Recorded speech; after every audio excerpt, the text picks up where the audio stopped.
चाणक्य ने ऐसी बीवियों को बताया है सबसे खराब, कभी नहीं करना चाहिए ऐसी लड़कियों से शादी। जीवन साथी कैसा मिलता है, ये या तो जीवन बना सकता है या फिर उसे जीते जी नरक बना सकता है। यही वजह है कि साथी बहुत ही सोच समझकर चुनना चाहिए। चाणक्य ने कुछ ऐसे अवगुण बताए हैं जो अगर किसी महिला में दिखाई दे तो उन्हें कभी भी पत्नी बनाने के बारे में विचार नहीं किया जाना चाहिए। माना जाता है कि चंद्रगुप्त मौर्य के महामंत्री और गुरु चाणक्य की नीतियों को जो व्यक्ति अपने जीवन में उतार ले, उसे सफल व खुशहाल होने से कोई रोक नहीं सकता है। आधुनिक समय में भी चाणक्य नीति में दी गई सीखें अनुसरण करने योग्य हैं। कौटिल्य की ऐसी ही सीख पत्नियों को लेकर दी गई है। उन्होंने लड़कियों के कुछ ऐसे अवगुण बताए थे जिन्हें हर लड़के को ध्यान में रखना चाहिए। ऐसे ही 3 अवगुणों के बारे में हम आज आपको बताने जा रहे हैं।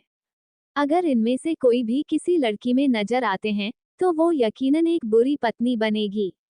उसके साथ खुशहाल शादीशुदा जीवन जीना असंभव हो जाएगा और पूरा समय घर क्लेश व नकारात्मकता से भरा रहेगा।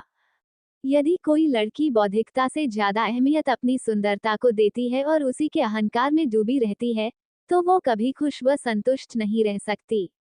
इस तरह की महिला किसी अन्य के बारे में नहीं सोच पाती है। उसके लिए भौतिक वस्तुएं ज्यादा अहमियत रखती हैं। यही वजह है कि शादी के बाद वो न तो अपने पति और न ही परिवार की भलाई के बारे में सोच पाती है। विवाह के बाद भी वो अपने आप में ही डूबी रहती है।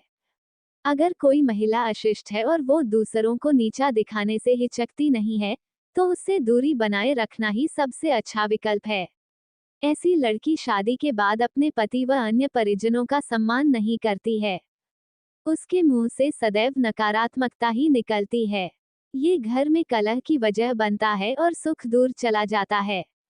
ऐसी महिला भले ही कितने ही अच्छे परिवार से आती हो, बुद्धि से तेज हो और सुंदरता में भी आगे हो, लेकिन उसे कभी भी जीवन साथी के रूप में नहीं चुनना चाहिए। ऐसी लड़की कभी खुशहाली का कारण नहीं बना पाती है, क्योंकि परिवार को चलाने और रिश्तों को संभालने के लिए खुद से ऊपर उठकर दूसरों के बारे में सोचना और बौद्धिकता का इस्तेमाल करना बेहद आवश्यक है, जो उसके लिए संभव नहीं होता है। ऐसी लड़कियां झूठ बोल बोलकर परिवार को तोड़ने का काम करती हैं। उनके लिए ये एक ऐसा हथियार होता है जिसे वो अपने जीवन साथी और अन्य लोगों को उकसाने में इस्तेमाल करती हैं। उन्हें अच्छे से मालूम होता है कि उनके झूठ के कारण किस तरह की नकारात्मक स्थितियां निर्मित हो सकती हैं, बावजूद इसके वो न तो खुद को गलत मानती हैं और ना ही आदत से बाज आती हैं। धोखा देना और दूसरों को अपने मतलब के लिए इस्तेमाल करना जिनके व्यक्तित्व का हिस्सा होता है, वो कभी भी किसी परिवार को एक नहीं रख सकती है। धोखेबाज लड़की से ईमानदारी की अपेक्षा करना ही मूर्खता है। इस तरह की लड़कियां अगर जीवन में प्रवेश भी करने की कोशिश करें, तो सीमा खींचते हुए उन्हें शुरुआत में ही रोक देना चाहिए।